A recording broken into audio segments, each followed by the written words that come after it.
कहानी की शुरुआत ट्रेन की पटरी को दिखाते हुए होती है। इसके फौरन बाद हमें 1968 का वक्त दिखाया गया, जहां पॉल ने आयरिस नाम की लड़की को सरप्राइज के लिए एक स्काई व्यू रेस्टोरेंट पर आया था। आयरिस बहुत ही ज्यादा एक्साइटेड हो चुकी थी और खुशी में इस रेस्टोरेंट और कमर्शियल के लिए आयरिस और पॉल की इस टॉवर के साथ पिक्चर भी ली जाती है। फाइनली ये लोग रेस्टोरेंट के अंदर चले जाते हैं। यहाँ पर हम देख पाते हैं कि रेस्टोरेंट का फ्लोर ग्लास का था, जिसे सब नजर आ रहा था, और इसी रेस्टोरेंट के ठीक सेंटर में एक लाइव किचन भी मौजूद था। लोग यहाँ पर पार्टी कर रहे थे कि तभी आयरिस पॉल के पॉकेट में एक रोज फ्लावर लगाती है, जिस पर लगे कांटे के चुभ जाने से उसके उंगली से खून निकल आता है। यह देखकर उसे उल्टी आ जाती है, जो देखते हुए रेस्टोरेंट में आई हुई सिंगर ये समझ गई कि आयरिस प्रेग्नेंट है। और जब उसने आयरिस से पूछा तो आयरिस को खुद ही उसे इस वक्त उसी के मुंह से पता चल रहा था। लेकिन इस बात को सुनकर आयरिस बहुत ज्यादा खुश थी और यहाँ पर वो सिंगर की बेटे को भी देखती है, और पता नहीं क्योंकि उसे इस बच्चे के साथ उसका अट्रैक्शन फील होने लग गया। खैर, इस सब चीज को इग्नोर करते हुए वो पॉल के पास चली गई और पॉल उसे लेकर इस बिल्डिंग के टॉप व्यू टेरेस पर चला आया, जहां वो आयरिस को प्रपोज कर देता है। आयरिस एक्साइटेड होकर उसे इस प्रपोजल को जल्दी से एक्सेप्ट कर लेती है और उसे यह खुशखबरी भी देती है कि प्रेग्नेंट है,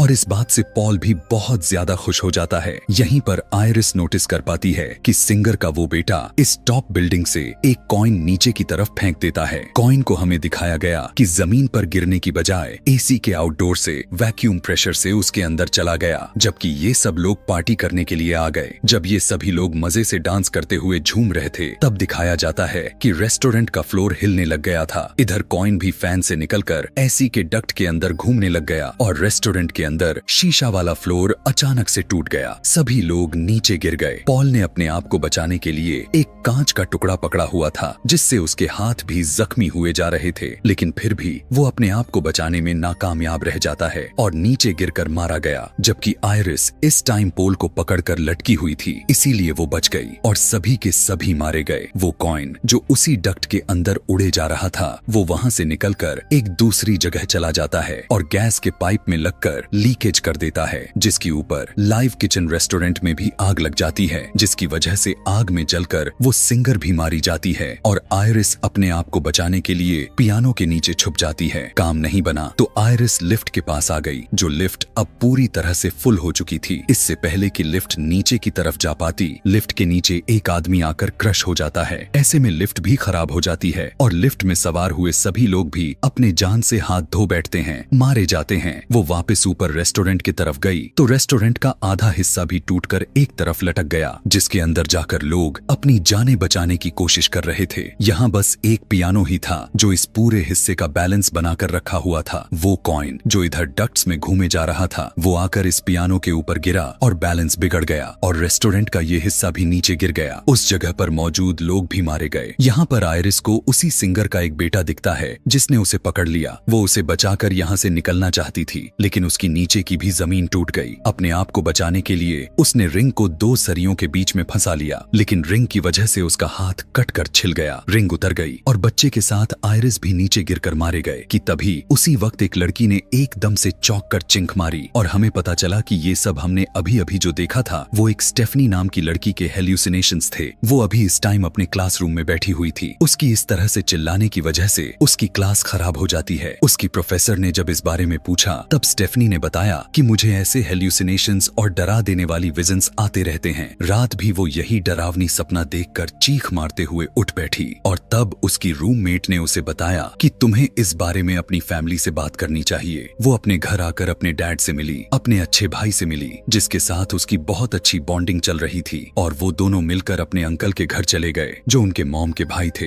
अपने कजन के साथ इन दोनों की बहुत अटैचमेंट थी। सभी लोग यहाँ पर एंजॉय कर रहे थे कि तभी यहाँ स्टेफनी अपने अंकल से अपने ग्रैंड माँ आयरिस के बारे में पूछती है। यानी आयरिस, जिसे हमने स्टेफनी के विजन में देख रखा था, वो उसी की ग्रैंड मॉम थी। उसके अंकल अपने मॉम का ही नाम सुनकर स्टेफनी पर गुस्सा हो जाते हैं और उसे कहने लगते हैं कि तुम्हारी ग्रैंड माँ हमारे लिए मर चुकी हैं, वो पागल हो चुकी है, हमें छोड़कर वो एक आइलैंड पर जाकर रहने लग गई थी, जिसके बाद से वो हमसे कभी मिलने नहीं आई। इसी वजह से तुम्हारी मॉम की भी दिमागी हालात खराब हो गई और वो भी हमें छोड़कर चली गई। गुस्से में उसके अंकल तो बातें सुनाकर चले गए, लेकिन उसकी आंटी ने उसकी मदद की और आयरिस के भेजे हुए लेटर्स का एड्रेस और आयरिस की कुछ चीजें दी। इन चीजों में कुछ पिक्चर भी थी जो पॉल और आयरिस ने उस स्काई व्यू रेस्टोरेंट के सामने बनाई थी। यह देखकर स्टेफनी काफी बुरी तरह से चौंक गई। यही तो पिक्चर में रेस्टोरेंट था जो उसके विजन में आया हुआ था। अब स्टेफनी आयरिस से मिलने के लिए उस वीरान सुनसान आइलैंड पर चली जाती है। वहाँ पर एक घर तो था, लेकिन उस घर की हालत काफी बिगड़ चुकी थी। वहाँ पर लगे हुए सीसीटीवी कैमरे में स्टेफनी अपना इंट्रोडक्शन करवाया तो आयरिस ने उस घर के अंदर बुला लिया। आयरिस भी स्टेफनी को देखकर काफी एक्साइटेड थी। वो स्टेफनी से उसकी मॉम के बारे में पूछती है तो स्टेफनी कहने लगती है कि हमारी मॉम तो हमें बचपन में ही छोड़कर चली गई थी। यहाँ पर स्टेफनी आयरिस को अपने मेन बात को बताती है कि मैंने आपको और ग्रैंडपा को उस स्काई व्यू रेस्टोरेंट पर देखा था और वो रेस्टोरेंट तबाह हो रहा था। आपके साथ मौजूद सभी लोग मर रहे थे। मुझे ये डरावना ख्वाब, ये विजन हर दिन रात आता रहता है। यहाँ पर आयरिस उसे कहती है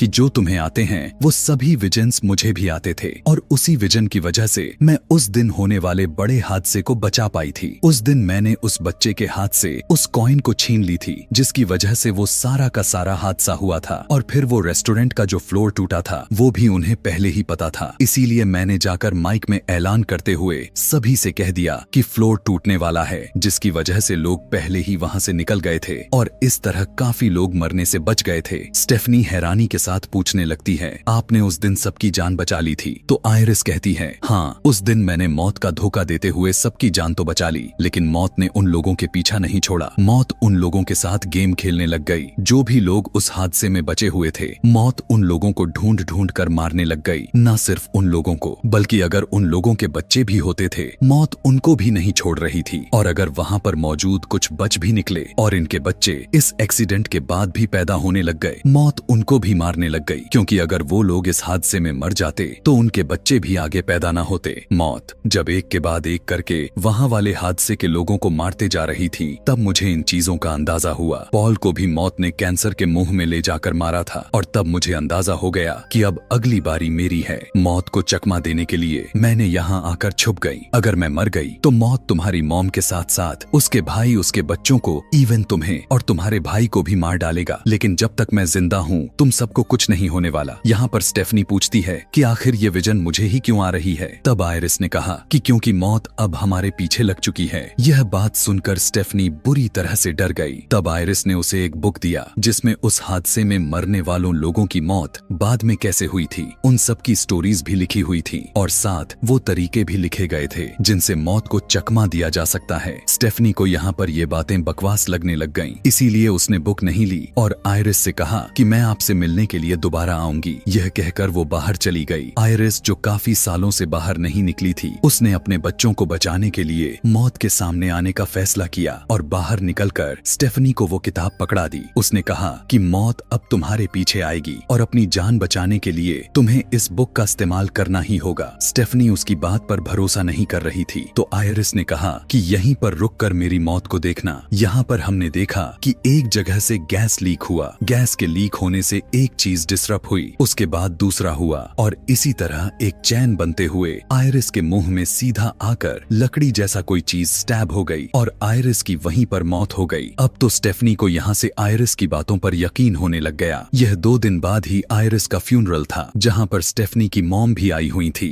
स्टेफनी को समझ में आ रही थी अगर आगे जो भी अगली मौत होगी तो स्टेफनी की मॉम ही होने वाली है।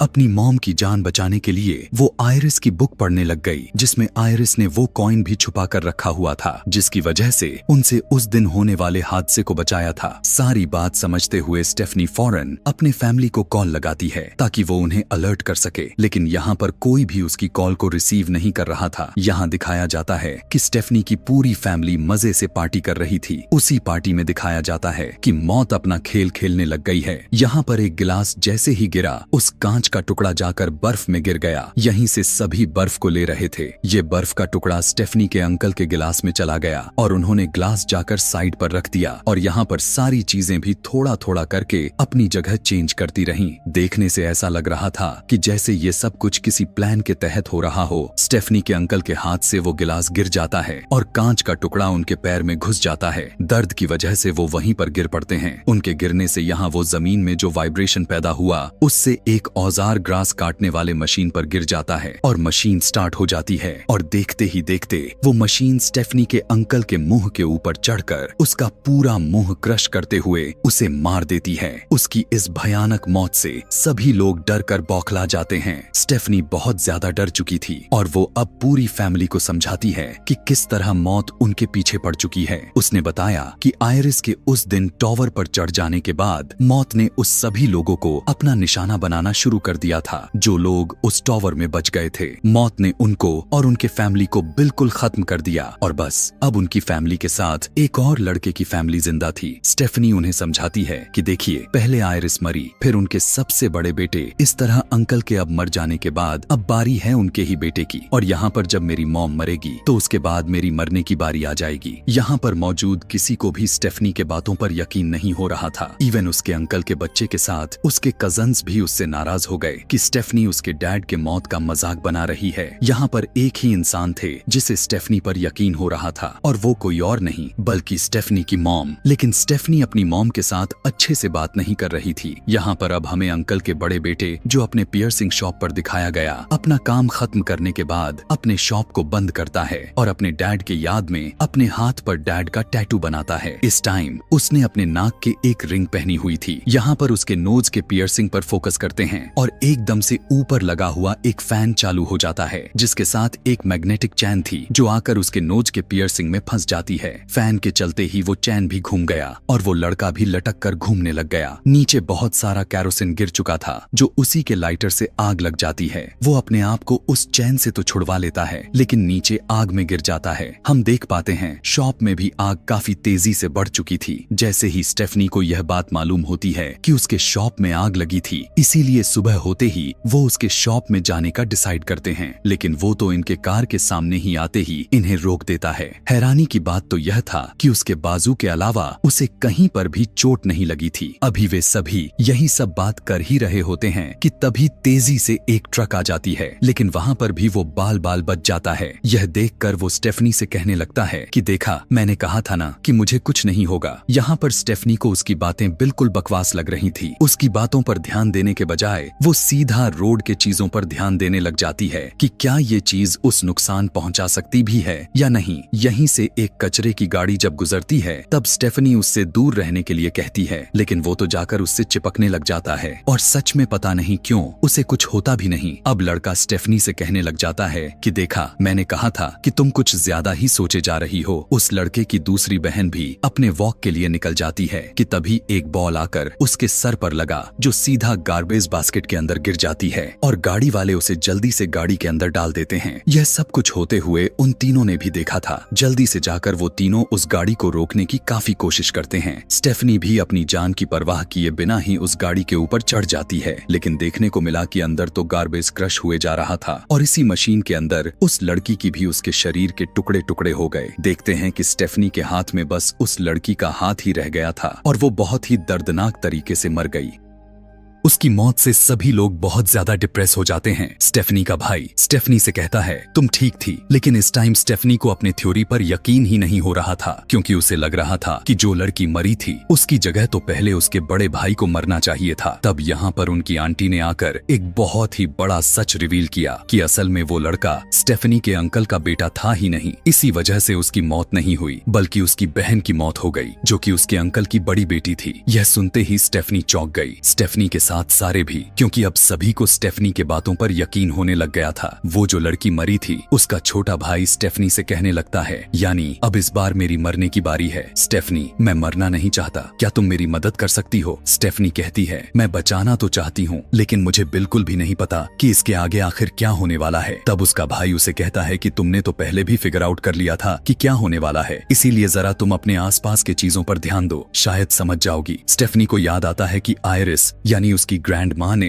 उसे एक लड़के के बारे में बताया था जो वो उस दिन टॉवर से बच गया था। वो आज भी एक हॉस्पिटल में काम कर रहा था, यानी वो अभी भी जिंदा था और उसने भी मौत को चकमा दे दिया या उसे मौत को चकमा देना आता था। इसीलिए अब ये सभी के सभी उसके पास जाने का डिसाइड करते हैं। यहाँ पर वो आदमी जब अपना नाम जेडी सुनता है तो वो हैरान हो जाता है। इस नाम से उसे सिर्फ आयरिस ही पुकारती थी। ये लोग उससे सवाल करते हैं कि आप आयरिस को कैसे जानते हैं? तब उसने बताया कि उस दिन जब वो टॉवर वाला हादसा हुआ था तब मैं वहीं था। मैं सिंगर का बेटा हूँ। यह जानते ही स्टेफनी को वो आए हुए सारे के सारे विजन याद आ गया और वो उसे फौरन से पहचान गई। ये आदमी उसे बताता है कि आयरिस काफी सालों पहले भी उससे मिलने के लिए आई थी, क्योंकि वो पॉल के लिए यानी अपने हस्बैंड के लिए मौत को चकमा देना चाहती थी। लेकिन बहुत कोशिश के बाद भी ये सभी उसकी जान बचाने में नाकामयाब रह गए थे। स्टेफनी पूछती है कि क्या कोई ऐसे भी लोग हैं जो अपने मौत से पूरी तरह से बच गए हों। तब वो आदमी कहने लग जाता है कि हाँ, 2 लोग ऐसे हैं जो मौत से बच गए थे, लेकिन इसमें पहले मौत को जीतना था और वो जीत भी गई थी। मौत ने पहले अपना शिकार बनाया और मर गए, लेकिन कुछ देर के बाद डॉक्टर की मदद से उन्हें जिंदा कर लिया गया और उसके बाद से मौत ने उनका पीछा करना छोड़ दिया। स्टेफनी उसे कहती है कि प्लीज आप हमारी मदद कर सकते हैं, लेकिन वो आदमी कहता है कि नहीं, मैं भी पहले एक दफा मौत को अपनाते हुए मौत को चकमा दे चुका हूँ, लेकिन अब मरना मुझे भी है, क्योंकि मुझे कैंसर हो चुकी है और एक ना एक दिन हम सभी को तो मरना ही है। मौत से हम भाग नहीं सकते, बच नहीं सकते, जबकि वही तो हमारी फाइनल डेस्टिनेशन है। उससे पहले हमें बचे हुए पलों को एंजॉय करना चाहिए। यहाँ पर जब सभी लोग काफी ज्यादा दुखी हो चुके थे, तभी इनके ही एक साथी को एक आइडिया आता है कि वो अपने भाई को जो इस बारी में मरने वाला है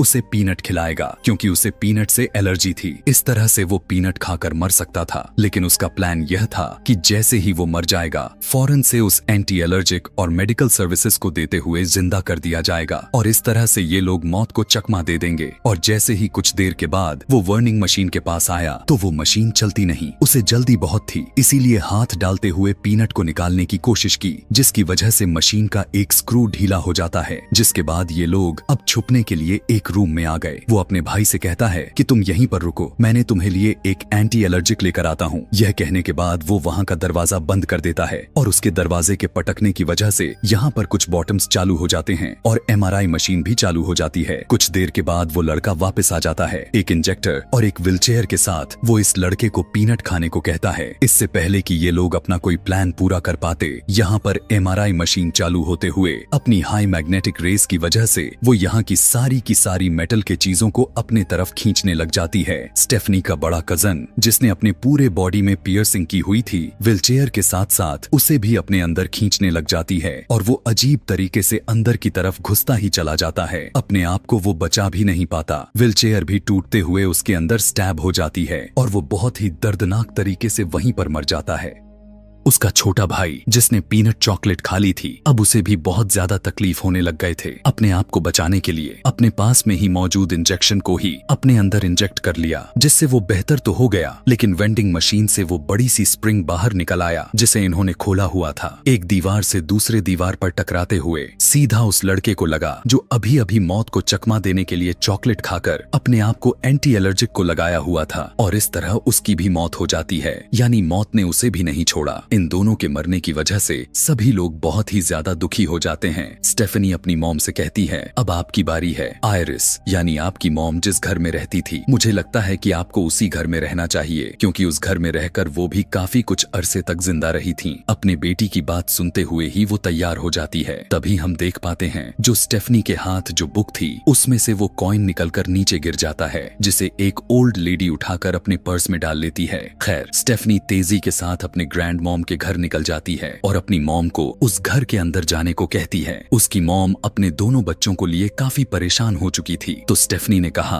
कि मॉम, जब तक आप जिंदा रहेंगी तब तक हमें कुछ नहीं हो सकता। यह कहते हुए वो अपने भाई के साथ अपने मॉम को घर के अंदर भेज दिया। लेकिन यहाँ पर हमें दिखाया गया कि यहाँ पर तो पहले से गैस लीक होकर तैयार बैठी थी और यहाँ पर स्पार्किंग भी हुए जा रहे थे। हालांकि उसकी स्मेल स्टेफनी की मॉम को भी आई, लेकिन वो उसे इग्नोर करते हुए अंदर चली गई और ऐसे में गैस और स्पार्किंग की वजह से वहां पर एक बहुत ही बड़ा ब्लास्ट हो गया। धमाका इतना तेज था कि स्टेफनी की कार भी जाकर पानी में गिर गई और वो डूबते हुए पानी में तड़पने लग गई। अंदर स्टेफनी की मॉम इस धमाके में जल गई थी। उसका भाई, जो अभी घर से बाहर ही खड़ा हुआ था, उसने देखा कि उसके ऊपर एक टॉवर गिरने ही वाला था। इससे पहले कि वो गिर जाता, उसकी मॉम आकर उसे बचा लेती हैं और ये टॉवर उसकी मॉम के ऊपर गिरकर उनकी मौत हो जाती है। उस लड़के को अब काफी काफी अच्छे से पता चल गया था कि अब मरने की बारी स्टेफनी की है। इसीलिए स्टेफनी को बचाने के लिए जल्दी से पानी के अंदर घुस जाता है। उसे बचाकर जब बाहर लेकर आता है तो देखता है कि स्टेफनी पहले से ही दम तोड़ चुकी थी, मर चुकी थी। लड़का उसे CPR देता है। उसकी किस्मत अच्छी थी कि एक बार फिर से उसकी जान बच जाती है, वो जिंदा हो जाती है। और ये लोग इस चीज के लिए खुश हो जाते हैं कि स्टेफनी मरकर जिंदा हुई थी, उसने मौत को अपना लिया था और इस तरह अब वो मौत को चकमा दे सकते थे। ये दोनों इस बात से काफी ज्यादा खुश थे कि जान बच गई, लेकिन अपनी मॉम के साथ बाकी के सभी लोगों के मरने से दोनों बहुत ही दुखी थे। सीन कट होकर हमें कुछ टाइम के बाद का सीन दिखाया गया, जहां अब इनकी लाइफ पूरी तरह से नॉर्मल हो चुकी थी। चार्ली यानी स्टेफनी के छोटे भाई की आज ग्रेजुएशन पार्टी थी। सभी लोग वहां जाने के लिए तैयारी कर रहे थे। स्टेफनी भी काफी खुश होकर उसके पॉकेट में रोज का फूल लगाने लग जाती है और यहाँ पर फूल में लगा हुआ कांटा उसके हाथ में चुभ जाती है। उसके हाथ से भी बिल्कुल उसी तरह खून निकलने लग जाता है जैसा खून मूवी के स्टार्ट में आयरिस के हाथ से भी निकला था। यह देखने के बाद तो स्टेफनी के होश उड़ जाते हैं और वो समझ जाती है कि मौत का खेल दोबारा से शुरू होने वाला है। सीन कट होकर दूसरी तरफ हमें दिखाया गया कि वो कॉइन जो उस दिन आयरिस ने बचाया था और अब वो जिस ओल्ड लेडी के पास था, वो ओल्ड लेडी जैसे ही अपना वॉलेट खोलती है तो वो कॉइन उसके वॉलेट से निकलकर गिर जाता है और घूमते घूमते ट्रेन के उन पटरियों पर आता है जो हमें इस कहानी के स्टार्टिंग में दिखा दी गई थी। यहाँ पर ये कॉइन ट्रेन के जंक्शन के बीच में अटक जाता है, जिसकी वजह से ट्रेन का पार्ट खराब हो जा सकता था। इधर हम दोबारा से स्टेफनी और उसके भाई को देखते हैं, जहाँ उनके पास उनका नेबर डॉक्टर आया था। वो स्टेफनी के भाई का दोस्त था। वो स्टेफनी से कहने लग जाता है कि तुम्हारे भाई ने मुझे तुम्हारे बारे में बताया है, मैं तुमसे बहुत इम्प्रेस हूँ, तुम बहुत लकी हो कि तुम आज जिंदा हमारे सामने खड़ी हो। तब स्टेफनी कहती है कि हाँ, मैं लकी तो हूँ, मैं उस दिन मरकर जिंदा हुई थी। तब वो आदमी कहता है कि नहीं, तुम मरकर जिंदा नहीं हुई थी। अगर कोई इंसान 5 मिनट तक सांस ना ले तो उसे मरा हुआ कहा जाता है, लेकिन तुम तो 2 मिनट बाद ही सांस लेने लग गई थी। ऐसी हालत को तो बेहोशी कह सकते हैं ना कि मरना। यह सुनकर स्टेफनी और स्टेफनी के भाई दोनों के तो होश ही गायब हो जाते हैं। जल्दी से स्टेफनी ने आसपास की चीजों को जब देखा तो उसे हर एक चीज में अपनी मौत नजर आने लग गई, लेकिन इनकी भी मौत ऐसे थोड़ी ना आनी थी। वहाँ जो ट्रेन उस पटरी से उतरी थी वो उतरकर इनके घरों की तरफ बढ़ चली। ट्रेन इतनी रफ्तार में थी वो अपनी स्पीड कम नहीं कर पाई। अपने आप को बचाने के लिए स्टेफनी और उसका भाई दोनों वहाँ से भागने लग गए। ट्रेन आखिर में जाकर रुक गई, लेकिन ये लोग जिंदा फिर भी नहीं बच पाए, क्योंकि ट्रेन के पीछे उड़ते हुए बड़े बड़े लकड़ी के लॉग्स आकर इन दोनों के बॉडी में स्टैब हो गए और आखिरकार ये दोनों भी मारे गए। जिसके साथ ये फाइनल डेस्टिनेशन मूवी यह सबक सिखाते हुए समाप्त हुआ कि हम लोग मौत से बच नहीं सकते और एक दिन हर किसी को मरना है। ऐसे ही और भी मूवी एक्सप्लेनेशन वीडियोस देखने के लिए कमेंट में नेक्स्ट लिखना ना भूलें। Thanks for watching.